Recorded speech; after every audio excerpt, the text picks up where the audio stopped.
কৈয়ে আছোঁ কথাটো বাৰু। নমস্কাৰ, মোৰ নাম চিংকি পেগু, ঘৰ ঢকুৱাখানা, লখিমপুৰ জিলা। আজি আমাৰ সন্মানীয় জোনাকী বাইদেউৰ ঘৰত আমি উপস্থিত হৈছোঁ। আপোনালোকক সকলোকে নমস্কাৰ জনাই আমি ৰাজহুৱা শিক্ষাৰ কাৰণে আহিছিলোঁ। শিক্ষা, পৰিৱেশ, শান্তি, ঐক্য, লগতে বৃক্ষৰোপণ, আৰু লগতে আজি এটা solidarity, week of solidarity for social struggles against racism and racial discrimination বুলি কৈ মই বুজাই দিওঁ কথা। একচুৱেলি আমি বিশ্ব পৰিৱেশ দিৱসটো যেনেকৈ পাতোঁ 5 জুন তাৰিখে সকলোৱে জানো, ইয়াৰ ষ্টুডেণ্ট গোটেইকেইদিনেই আছে। ত' তেনেকৈ এই দিনবিলাক একচুৱেলি আমাৰ আমেৰিকাত ডাঙৰ এটা অফিচ আছে গোটেই বিশ্বৰ কাৰণে, ত' ৰাষ্ট্ৰসংঘ বুলি কয়, সকলোৱে জানে। তেওঁলোকেহে এই দিনবিলাক নিৰ্ধাৰণ কৰে।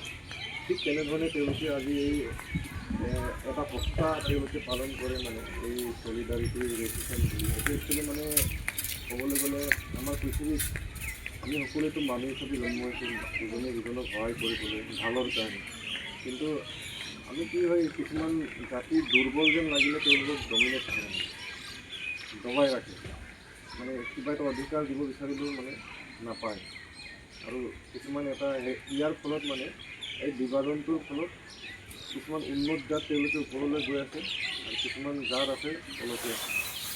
আমি যদি উদাহৰণস্বৰূপে আমি যদি চাওঁ, আমাৰ এই চাহ বাগান অঞ্চলৰে মানে আমাৰ এই চাহ বাগান অঞ্চলৰ মানুহ আৰু অন্যান্য দিশত মানুহবিলাক আমি চাওঁ, শিক্ষাৰ দিশত বা অন্যান্য সা সুবিধাৰ ক্ষেত্ৰত আমি বহুখিনি বঞ্চিত হৈছোঁ। তেনেকুৱা হৈছে অনুভৱ যেন হৈছে, মানে আমাৰ যিটো লাইফ ষ্টাইল আৰু তেওঁলোকৰতো বহুত পৃথক। তাৰ প্ৰধান কাৰণটো হ'ল আমাৰ শিক্ষাটো মানে বহুত তললৈ গৈ আছে। যিমানটো যেনেকৈ শিক্ষাটো বেলেগৰ লগত খাপ খাই মানে যেনেকৈ ওপৰত যাব লাগিছিলে যাব পৰা নাই। সেইকাৰণে এই আমাৰতো বহুত টকা পইচা নাই বোলে বেপাৰ কৰিম বা আমুক কৰি মেলি কিবা এটা কৰিব পাৰিম। সেইকাৰণে উপায়টো এটাই, মানে আমি কি কৰিব লাগিব, আমি উদ্দেশ্য এটাই, মানে আমি শিক্ষাৰ মাধ্যমেৰে আগুৱাই যাব লাগিব। শিক্ষাৰ মাধ্যমেদি আমি আগুৱাই যাব লাগিব। সেইকাৰণে আমাৰ ষ্টুডেণ্টসকল, ল'ৰা ছোৱালী, উঠি অহা প্ৰজন্মক মই আহ্বান জনাইছোঁ, আমি কিমান বাগানৰ ভিতৰতে সোমাই থাকিম, ইয়াৰ পৰা ওলাই গৈ মেলি আমি ডাঙৰ মানুহ হ'ব লাগিব। বেলেগ পৃথিৱীৰ কথাও আমি মানে বেলেগ দুনীয়াৰ কথা আমি চিন্তা কৰিব লাগিব, যাতে আমাৰ সমাজটো আৰু আগুৱাই যাওক। সেইকাৰণে সকলোৱে মাজৰ পৰাই পঢ়া শুনা এৰিব নালাগে, মাজৰ পৰা স্কুল এৰিব নালাগে। ভালকৈ পঢ়া শুনা কৰি ডাঙৰ মানুহ হওক, ভাল মানুহ হওক, সমাজটো আৰু আগুৱাই দিয়ক। আৰু ছেকেণ্ড কথা হ'ল, আমি গছ পুলি কিয় ৰুব লাগে আমি সকলোৱে জানো। পৃথিৱীৰ কোনজন খুবেই মানে ডেঞ্জাৰ দিশত যদি ক'ব লাগিব, বহুত ডেঞ্জাৰাছ জেগাত আমি আছোঁ বৰ্তমান। কাৰণ ডাঙৰ ডাঙৰ গছ নাই, অক্সিজেন নাইকিয়া হৈ গৈছে, কম বয়সত মানুহৰ মৃত্যু হৈছে। সেইকাৰণে পৃথিৱীত যদি আমি সুখ শান্তিৰ মাজত যদি আমি বসবাস কৰি যদি জীয়াই থাকিব মন আছে, তেতিয়াহ'লে আমাক গছৰ প্ৰয়োজন আছে। গছৰ অবিহনে আমি আধৰুৱা জীৱন, এইটো সম্ভৱেই নহয়। পানী এতিয়া কমি গৈছে বহুত, সেইকাৰণে চৰাই চিৰিকটি, জীৱ জন্তু বহুত কমি গৈছে। সেইকাৰণে সেইবোৰৰ প্ৰতি লক্ষ্য ৰাখি এই কাৰ্যসূচীটো কৰিছোঁ, যাতে আমি সকলোৱে অলপ সজাগ হওক। শিক্ষাৰ দিশতে হওক বা পৰিৱেশতে হওক, সকলো দিশত এটা সুস্থ পৰিৱেশ, ভাল পৰিৱেশ এটা দি সকলোৱে তেনেকৈ আগুৱাই যাব লাগে বুলি সকলোকে আহ্বান জনাইছোঁ। আৰু এই আমলখি গছজোপা আমাৰ দাদাৰ নাম ল'ম, আমাৰ স্বৰ্গীয় কাৰ্তিক খুৰা ন, তেখেতে এইখন পৃথিৱীত নাই, তেওঁৰ স্মৃতিতে আমি আমলখি গছ এটুকুৰা ৰুওঁ। তেওঁ য'তে থাকক চিৰশান্তি হওক, আপোনালোকৰ সকলো পৰিয়ালক আশীৰ্বাদ দিব বুলি আশা কৰিছোঁ। আৰু ধুনীয়াকৈ ইয়াক প্ৰতিপাল কৰি ডাঙৰ কৰিব, সাৰ পানী ঢালি ইয়াক প্ৰটেকশ্যন দিব।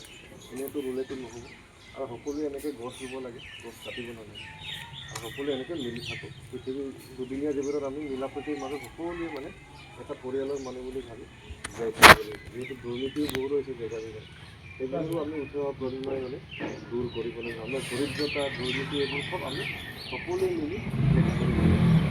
আমি গৈ লওক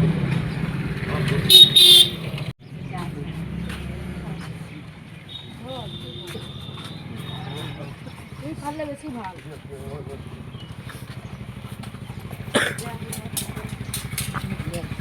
বাইদেউ আহক, তোমালোকে ঘৰৰ পৰিয়ালৰ মানুহকেইটা বাইদেউ তো ফুটকে আহক আপুনি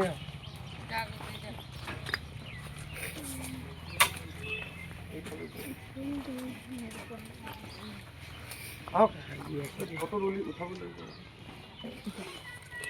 তোমালোকে আহা আকৌ পিছফালে, তোমালোকে পিছফালে থাকা। তোমালোকে ধুনীয়াকৈ দেউতাৰ নাম লৈ দাদাৰ নাম লৈ লগাই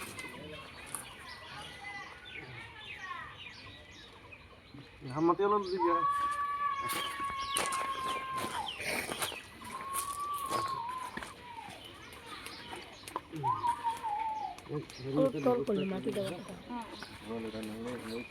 ছাগলী খাই দিছিলোঁ আজিয়ে এতিয়াই কৰিব পাৰিম।